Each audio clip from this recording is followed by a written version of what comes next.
जैन साथियों, आज हम साइंस के महत्वपूर्ण प्रश्न बताएंगे जो आगामी परीक्षाओं के लिए बहुत महत्वपूर्ण है। ठीक है दोस्तों, देखिए पहला है एरिमोफाइटस किन पौधों को कहा जाता है।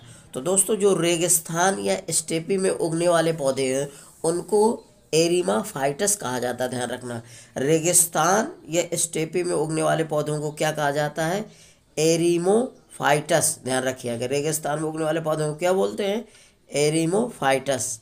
अगला है चट्टानों पर उगने वाले पौधों को क्या बोले जाते हैं? लिथोफाइटस बोला जाता है। जो चट्टानों पर उगते हैं तो चट्टानों पर उगने वाले पौधों को क्या कहा जाता है? लिथोफाइटस। ध्यान रखिएगा। अगला है बालू में उगने वाले पौधों को क्या बोला जाता है? सेमोफाइटस। ध्यान रखना, बालू में उगने वाले पौधों को कहा जाता है सेमोफाइटस। जो रेगिस्तानी इलाके में या जहाँ रेत पाई जाती है उसमें उगने वाले पौधों को बोला जाता है सेमोफाइटस। ध्यान रखना, बालू में उगने वाले पौधों को क्या बोला जाता है? सेमोफाइटस। अगला है काष्ठीय झाड़ीदार पौधे को क्या कहलाते हैं? काष्ठीय झाड़ीदार पौधे क्या कहलाते हैं? स्क्लेरोफाइटस।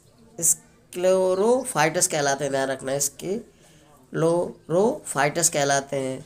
स्क्लेरोफाइटस कहलाते हैं कौन से? काष्ठीय झाड़ीदार पौधे क्या कहलाते हैं? स्क्लेरोफाइटस। ध्यान रखना।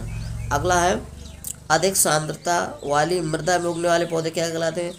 अधिक सांद्रता वाली मृदा में उगने वाले पौधों को क्या कहा जाता है या क्या कहलाते हैं? तो हेलोफाइटस कहलाते हैं। ध्यान रखना, अधिक सांद्रता वाली मृदा में पाए जाने वाले पौधे क्या कहलाते हैं? हेलोफाइटस कहलाते हैं। ध्यान रखना, ठीक है दोस्तों। अगला है अम्लीय मृदा में उगने वाले पौधे क्या कहलाते हैं? अम्लीय मृदा में उगने वाले पौधे को क्या कहा जाता है या क्या कहलाते हैं? तो वो कहलाते हैं ऑक्जिलोफाइटस। ध्यान रखना, ऑक्जिलोफाइटस कहलाते हैं। अम्लीय मृदा में उगने वाले पौधे क्या कहलाते हैं?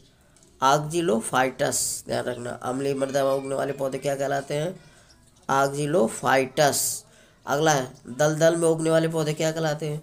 तो दोस्तों जो दलदल में उगते हैं तो उन पौधों को क्या कहा जाता है? वो हीलोफाइटस कहलाते हैं। ध्यान रखना, तो दलदल में उगने वाले पौधों को क्या कहा जाता है? हीलोफाइटस कहा जाता है। ध्यान रखिए, दलदल में उगने वाले पौधे क्या कहलाते हैं या जो दलदल में पाए जाते हैं पौधे उन्हें क्या क्या बोलते हैं? हीलोफाइटस बोला जाता है। ध्यान रखना, क्या बोला जाता है? हीलोफाइटस। तो दलदल में पाए जाने वाले पौधों को बोला जाता है हीलोफाइटस। ठीक है दोस्तों। अगला है साथियों, एक वर्षीय फसलें क्या होती हैं?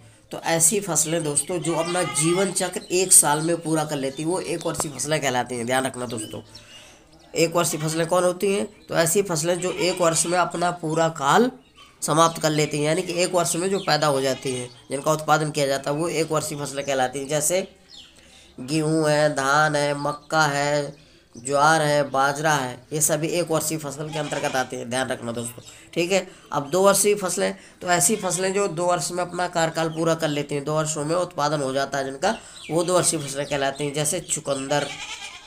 ठीक है दोस्तों। अगला बहुवर्षीय फसलें, ऐसी फसलें जो अपना जीवन चक्र 2 वर्षों से अधिक समय पूरा करती हैं, यानी कि ऐसी फसलें जो 2 से अधिक वर्ष में पूरा करती हैं वो बहुवर्षीय फसलें कहलाती हैं। ठीक है दोस्तों। जैसे नेपियर घास और रिचका आदि। ध्यान रखना है, नेपियर घास पूछा जाता है 1 वर्षीय, 2 वर्षीय, बहुवर्षीय। तो बहुवर्षीय नेपियर घास और रिचका, ये दोस्तों बहुवर्षीय फसलें होती हैं। ध्यान रखिएगा, परीक्षा की दृष्टि से बहुत महत्वपूर्ण है। अगला है ऋतुओं के आधार पर फसलों को बांटा गया है। अब खरीफ की फसलें क्या होती हैं? तो जो जून जुलाई में बोई जाने वाली फसलें कब क्या कहलाती हैं? खरीफ की फसलें कहलाती हैं। जून जुलाई में जिन फसलों की बुवाई होती है या बोई जाती है वो फसलें क्या कहलाती हैं? खरीफ की फसलें कहलाती हैं। अब इनके लिए तापक्रम व आर्द्रता की आवश्यकता होती है। ध्यान रखना, उच्च तापक्रम यानी कि उच्च ताप चाहिए और आर्द्रता की आवश्यकता होती है, दोनों चाहिए। जैसे अब देखिए धान हो गया, मक्का है, ज्वार है, बाजरा है, कपास, मूंगफली, उड़द आदि। ध्यान रखना, धान है, मक्का है, ज्वार है, बाजरा है, कपास, मूंगफली, उड़द, ये आपकी क्या होती हैं? खरीफ फसलें होती हैं। ध्यान रखना दोस्तों। अब रबी की फसलें क्या होती हैं?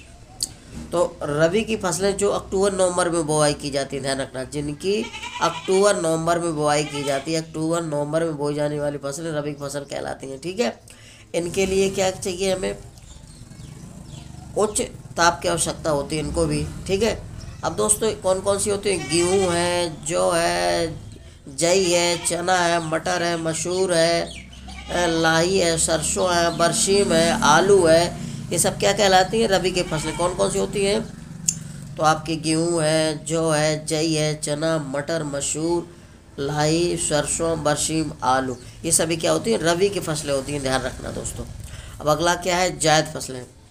तो इसके लिए अधिक तापक्रम व अधिक प्रकाश की आवश्यकता होती है, ध्यान रखना। जायद फसलें, इनके लिए अधिक प्रकाश और अधिक ताप की आवश्यकता होती है।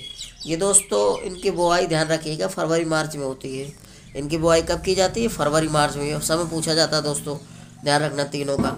तो फरवरी मार्च में बुआई की जाती है, जायद की फसलें कहलाती हैं, जैसे खरबूज, तरबूज, ककड़ी, खीरा, ठीक है, लौकी, कद्दू, ये सब क्या होती हैं, जायद की फसलें होती हैं। विशेष तौर से खरबूज, तरबूज, ककड़ी, ठीक है दोस्तों, आता है, और बाकी हर सीजन में होते हैं, ठीक है दोस्तों। तो ये सभी जायद की फसलें हैं, ठीक है, इनको तैयार करिए, परीक्षा की दृष्टि से महत्वपूर्ण है।